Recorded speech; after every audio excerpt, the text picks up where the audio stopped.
네, 첫 번째 출연자 만나보겠습니다. 흔히 남자는 화성에서 왔고 여자는 금성에서 왔다고 하죠. 믿음 안에서 만나서 결혼을 했지만요. 결혼 후 너무 다른 모습 때문에 불평과 불만이 많았던 분입니다. 생각도 사는 방식도 다른 남편 때문에요. 항상 속이 상했다고 하는데요. 그랬던 이분이요. 어느 날 남편이 이뻐 보이게 된 사건이 있었다고 합니다. 그 이야기 어떤 이야기인지 함께 들어보겠습니다. 춘천한마교회 박찬은 자매님 큰 박수로 모실게요.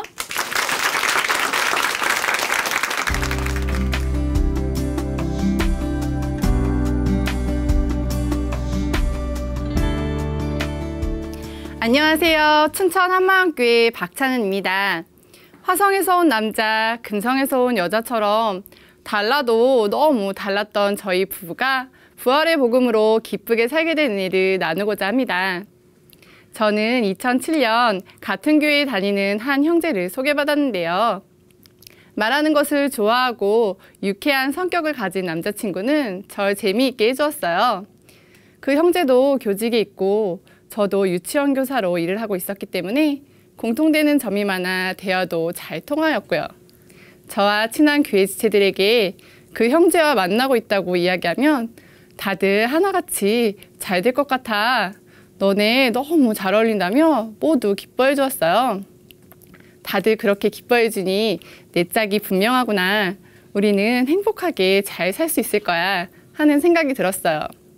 공동체 지체들이 축복해주는 만남이 좋았고 형제와 교제하게 되면서 이 형제의 주인이 예수님이라는 것을 알게 되었어요. 저희는 알콩달콩 사랑하며 재미있는 시간을 보냈습니다. 1년을 넘게 양구와 남양주를 넘나들면서 연애를 하다가 결혼에 대해 진지하게 고민을 할 때쯤 남자친구가 교직 6년 차임에도 불구하고 모아둔 돈은커녕 통장에 돈이 무려 마이너스 200인 것을 알게 되었어요. 저는 무엇으로 결혼할 거냐고 물었고 형제는 결혼식 당일날 들어오는 축의금으로 하면 된다고 했어요. 저와 아주 다른 경제 개념을 가지고 있더라고요. 저는 남의 돈은 호랑이보다 무서운 거라는 친정엄마의 말씀을 들으며 자랐기에 적은 월급으로도 적금을 부으며 결혼 준비를 완벽하게 해놓았어요. 고생하며 절 키워주신 부모님께 감사해 결혼 비용만큼은 저의 힘으로 마련하고 싶었습니다. 그리고 저의 바람대로 그렇게 했고요. 그런 제 눈에 남자친구는 정말 대책이 없어 보였어요.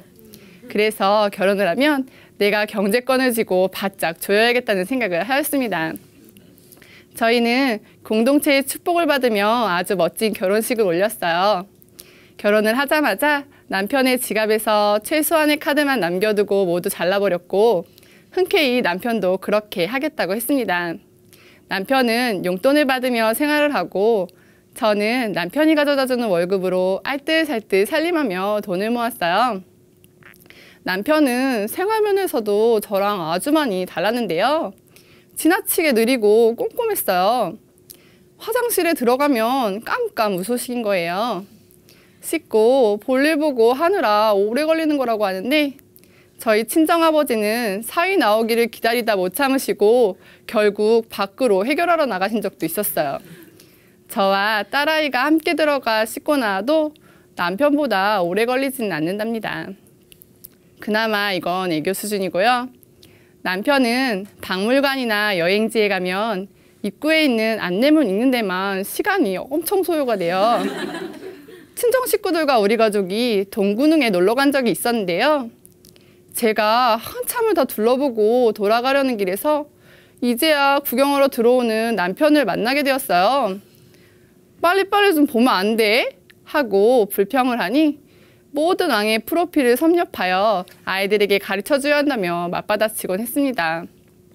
결국 모든 가족들이 남편을 기다려주느라 입구 벤치에 앉아 한참을 보내야만 했어요.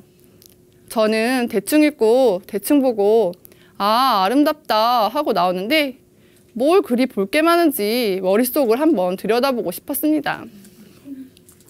그리고 제가 한 2달 동안 기침이 안 떨어져서 고생을 한 적이 있었는데요. 제 주변 사람들은 빨리 병원 가서 영양제 좀 맞고 와, 약 먹고 푹 쉬어 하며 걱정을 해주는데 저희 남편은 제 기침 소리를 2달을 넘게 듣고도 귀가 멀었는지 저에게 아무 말도 안 하더라고요. 그런데 어느 날 자동차가 기침을 하는 거예요. 남편은 차 소리가 이상하다며 바로 자동차를 카센터로 모셔갔습니다. 그 모습을 보니 너무 서운하더라고요. 나는 몇 달간 기침을 해도 모르면서 가족의 안전을 위한다는 미명하에 자동차는 수시로 점검하고 계절별로 스노우 타이어, 일반 타이어를 갈아 끼우며 엔진 오일, 부동액, 파이프 교환, 에어컨 가스 충전 등등 차 2대를 아주 지극정성으로 돌봤어요. 그런 모습을 보면서 가족을 좀 그렇게 돌아보지 하며 혼잣말을 하기도 했습니다. 자동차가 뭘 그리 중요해 하며 짜증을 내면 여자들은 자동차에 대해 무지하다며 자동차 점검하러 한 번이라도 가본 적 있어? 무식한 소리 좀 하지 마. 그러다가 사고 나서 애기 다치면 어쩔 거야? 그러면서 이제부터 저보고 수리하러 다니라며 소리를 지르길래 나한테서 신경 끄셔. 언제부터 신경 썼다고 그래? 하고 쏘아붙였어요. 어느 날 카드 회사에서 고지서가 하나 날아왔는데 그 카드를 사용하면 0.3%의 할인 혜택을 주고 더 많이 자사의 카드를 사용할수록 포인트를 높여준다는 거예요. 남편은 며칠을 그 고지서를 들여다보며 전기세니 저희의 핸드폰비가 그 카드로 지불되도록 전화를 걸어 다 옮기기 시작했어요. 왜 있잖아요. 주소, 전화번호, 주민번호 일일이 다 알려주는 거예요. 남들은 귀찮아하는 일을 남편은 참 잘도 하더라고요. 겨우 0.3%의 혜택을 받으려고 지나치게 심취했는 남편이 저는 정말 꼴도 보기 싫었어요. 그런 남편을 보면서 나 같으면 그 시간에 성경을 보겠다 하고 속으로 정죄와 판단을 했어요. 남편과 다투고 나면 며칠씩 대화도 나누지 않고 투명인간 취급을 했어요. 저희는 날마다 소리 없는 전쟁을 하였습니다. 분이 나도 하루를 넘기지 말라는 하나님의 말씀을 알고 있었지만 저는 그 순간 말씀을 붙든 것이 아니라 남편이 신혼 때부터 지금까지 나에게 서운하게 했던 일, 상처 준 말들을 계속 묵상하며 용서하지 못했습니다. 그동안 제가 양보하며 희생했던 일들이 다 떠오르면서 알아주지도 않는데 괜히 나만 손해야 하는 생각이 드니 너무 억울했어요. 어느 날 한 형제님의 간증을 듣게 되었는데 그 형제님은 아내와 관계된 문제들이 쌍방과실이라고 생각했었다고 했어요. 맞는 말 아닌가? 저도 그런 생각을 많이 했거든요. 나의 잘못도 있지만 남편도 문제가 있지. 이번에는 7대3, 저번에는 6대4. 이렇게 저도 그 형제님처럼 누가 더 잘못했는지 옳고 그름을 가렸어요. 상대방이 틀린 것을 틀렸다고, 잘못한 것을 잘못했다고 하는 게 뭐가 잘못이냐는 생각이 컸어요. 저는 살아오면서 제가 살았던 방법만을 고수했고 또 그렇게 사는 게 맞는 거고 옳다고 생각했습니다. 제가 옳았기 때문에 그렇게 말할 자격이 있다고 생각했어요. 목사님은 종종 설교 시간에 에베소서 5장 말씀을 많이 하셨어요. 그리고 아내들을 향해 남편을 죽게 대하듯 해야 하는 줄 믿습니까? 하고 물으셨죠. 그것이 목사님의 개인적인 생각이라면 목사님 지금 시대가 어느 시대인데 그런 말씀을 하세요 하고 대들겠는데 그것은 사람의 말이 아니었어요. 부활하신 예수님, 바로 하나님의 말씀이었습니다. 저도 예수님을 잘 믿었죠. 그런데 유독 남편과의 문제에선 항상 사람과 환경을 보며 걸려 넘어지는 거예요. 하나님께서는 남편이 너한테 잘해주면 순종하고 잘 안 해주면 순종하지 마 라고 하지 않으셨어요. 남편이 나에게 잘해주든 못해주든 남편의 모습과는 상관없이 남편을 죽게 대하듯 하는 존재라고 하셨죠. 그런데 저는 그 말씀에는 절대 굴복할 수가 없었어요. 남편에게는 도저히 그 말씀을 적용할 수가 없었습니다. 그것이 설령 주님이 하신 말씀이라 해도 내 기준에 안 맞으면 가차없이 잘라버렸어요. 왜냐하면 남편에 대한 저의 기준이 확고했거든요. 저는 나와 다른 남편을 내 기준에 끼워 맞추려고 애쓰며 내 뜻대로 살아주지 않는 남편을 원망하고 미워했습니다. 그런 저의 삶에도 부활의 주님이 찾아와 주셨는데요. 때마침 강대상에서는 예수는 역사다라는 말씀이 선포되고 있었어요. 예수님께서 성경대로 우리 죄를 위하여 죽으시고 장사 지낸 바 되었다가 성경대로 사흘 만에 다시 살아났다고, 그것이 사실임이 역사에 기록되어 있다고 하셨어요. 평소에도 수없이 많이 들었던 말씀이었는데 그날따라 그 말씀이 너무나 실제로 다가왔습니다. 고린도전서 15장에 보니 부활을 본 사람들의 명단이 쭉 나오더라고요. 게바에게 보이시고 12제자와 500여 형제, 야고보에게 보이셨으며 맨 나중에 만삭되지 못하여 난 자 같은 바울에게도 보이셨다고 하셨어요. 성경에 보이셨다는 말씀이 선명하게 보이면서 와, 제자들이 누가복음 24장에 보여주신 그 신령한 몸을 진짜로 보았구나. 부활하신 예수님을 눈으로 보고 주목하였고 손으로 만졌구나가 그대로 비춰졌습니다. 2000년의 시공간을 초월하여 제자들과 동일하게 부활의 주 앞에 선 순간이었어요. 부활하신 예수님은 이 땅 가운데 오신 전능하신 하나님이셨어요. 목사님은 부활로 예수님이 하나님이심이 증명되었다고 하시며 요한복음 16장의 말씀을 통해 죄는 예수님을 믿지 않는 것이다 라고 강력하게 선포하셨어요. 죄가 예수님을 믿지 않는 거라고? 나는 예수님 잘 믿었는데 하고 안심하고 있었죠. 그런데 목사님께서 그 죄는 하늘에서 봐야 한다고 하시며 하늘나라에서 있었던 대반란, 천사장이 마귀가 되었던 그 중심을 잘 보라고 하시는 거예요. 천사가 마귀가 되었던 것은 마음 중심에서 자기가 하나님 되려고 했던 것이라고 하시며 그 중심이 너랑 똑같다고 하시는 거예요. 하나님을 배신한 저에게 그 아들 예수를 보내주셔서 다 용서해 주셨는데도 그 예수님마저 믿지 않으려는 너의 중심이 마귀보다도 더 악한 것이라고 불같이 말씀하시는데 저는 정말 깜짝 놀랐습니다. 마음 중심에서 예수님을 주인으로 믿지 않는 것이 마귀보다도 더 악한 것이라니 저는 그 자리에서 그대로 고꾸라질 수밖에 없었습니다. 제가 바로 그 죄인이었어요. 하나님 앞에 저의 실상이 그대로 보여지더라고요. 내가 이렇게 살 수밖에 없는 이유가 남편 때문이라고. 문제의 원인을 남편에게 돌리며 남편도 잘못이 있는데 왜 나만 혼내시냐고 하나님을 원망하고 있는 제가 보였어요. 저는 남편을 죽게 대하듯 하라는 말씀이 꼭 나를 억압하려는 것 같고 구속하려는 것 같아서 너무 싫었거든요. 남편이 가정의 머리라 하실 때도 아내가 남편의 돕는 배필이라 말씀하실 때도 저는 그 말씀들이 다 귀에 거슬렸고 예수님 그 부분만큼은 제발 좀 빠져주세요 하며 마음 보좌에서 주인 되신 예수님을 밀쳐내고 제가 올라가 앉았습니다. 내가 주인의 자리에 앉아 남편이 하는 모든 일에 다 불만이고 못마땅해하는 제가 보였어요. 다른 집 남편들과 비교하며 돈도 잘 벌어오고 신앙생활도 열심히 하고 육아와 살림도 더 많이 도와주길 바랬어요. 좀 더 하면서 더 달라는 만족함이 없는 괴물이 바로 저였습니다. 내가 주인의 자리에 앉아있는 모습이 보이니 하나님 앞에 그 어떤 핑계도 댈 수가 없었습니다. 저는 그대로 엎드려 하나님께 용서를 구했어요. 하나님, 그동안 제가 예수님을 믿는다고 입술로는 주여 주여 했지만 제 인생 제가 결정하며 살았습니다.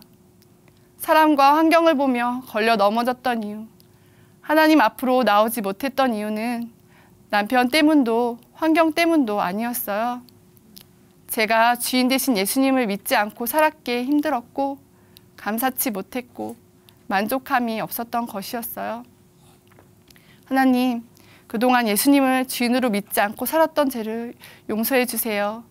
이제는 주님만을 제 삶의 주인으로 모십니다. 하고 회개하였습니다. 그렇게 죄가 무엇인지 정확하게 알게 되니 제 삶도 변하기 시작하더라고요.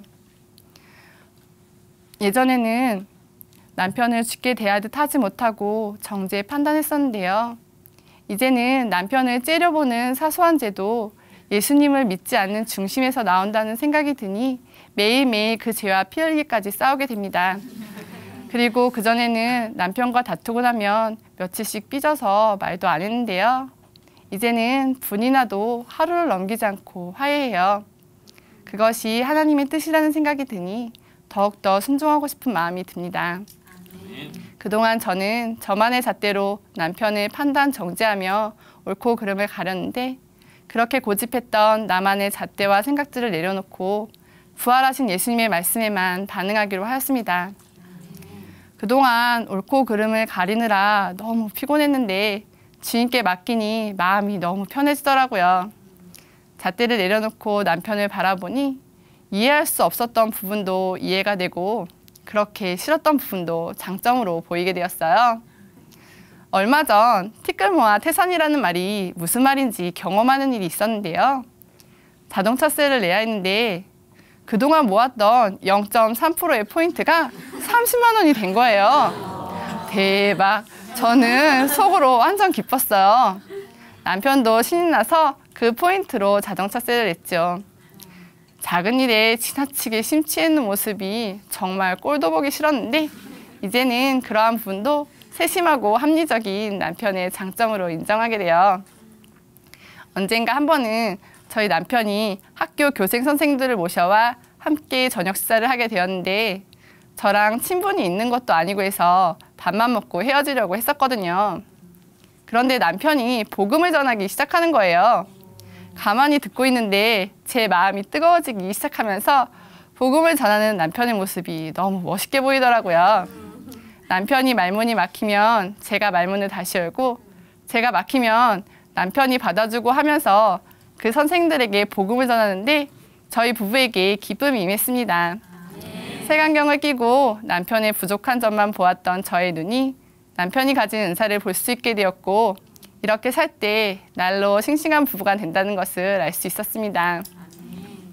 우리 목사님께서는 공동체를 이끌어 가실 때 한 사람 한 사람의 장점을 보시고 끌어주시는데요.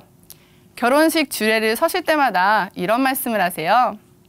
어떤 사람은 양치질을 하루에 한 번만 하는 사람이 있고 또 어떤 사람은 양치질을 하루에 3번 하는 사람이 있다. 그런데 그것 가지고 너는 왜 더럽게 양치질을 하루에 한 번만 해? 하며 상대방을 자기 기준에 끼워 맞추려고 하면 안 된다고요. 그 사람이 있는 모습을 그대로 받아주고 그 사람이 가지고 있는 은사를 잘 살려줘야 한다고 말씀하세요. 남편에게는 전도의 은사가 있고 저는 차분하게 말씀을 기록하고 나누는 것을 좋아하니까 그것이 하나로 맞춰질 때 우리 가정은 정말 멋지게 쓰임받을 수 있겠다는 소망이 부어졌습니다. 아멘. 저희 재산 1호는 아이를 임신할 때부터 모은 제 간증 모음집인데요. 지금은 꽤 많이 모아 서재 한 칸에 자리 잡고 있답니다. 그것을 바라볼 때면 밥을 안 먹어도 배가 부르고 제 마음이 엄청 흐뭇하거든요. 그런데 남편은 제가 말씀을 많이 기록하고 잘 나눈다고 해서 저를 성령 충만하다고 하지 않아요. 제가 밥상에 닭볶음탕을 거하게 차려내면 와, 우리 자기 충만하구나. 여보 하고 말을 예쁘게 할 때 우리 자기 충만하구나 해요. 얼마 전 출근을 하려고 차에 시동을 켰는데 오토바이 소리가 나는 거예요. 저는 직접 제 차를 몰고 카센터에 가서 수리를 해보았어요. 수리를 하는 동안 기다리는데 꽤 시간이 오래 걸리더라고요. 남편이 그동안 힘들었겠다는 생각이 들었어요.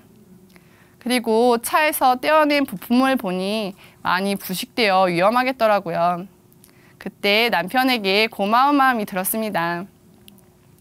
수리를 마치고 남편에게 문자를 보냈더니 남편이 잘했다고 수고했다며 단문을 보내주었습니다. 세상에서는 남자는 이렇고 여자는 이렇기 때문에 그 특성을 고려해 맞춰가며 살아가야 한다고 이야기하지만 하나님께서는 부활하신 예수님께 굴복된 자만이 모든 문제나 인간관계에서 자유하고 기쁘게 살 수 있다고 하셨어요. 하나님께서 남자와 여자를 창조하시고 심히 보기 좋았다고 말씀하신 것처럼 하나님께서 제게 주신 배우자를 소중하게 여기고 저도 돕는 배필로 섬기며 주님이 주신 사명을 이루어가는 부부로 살겠습니다. 감사합니다.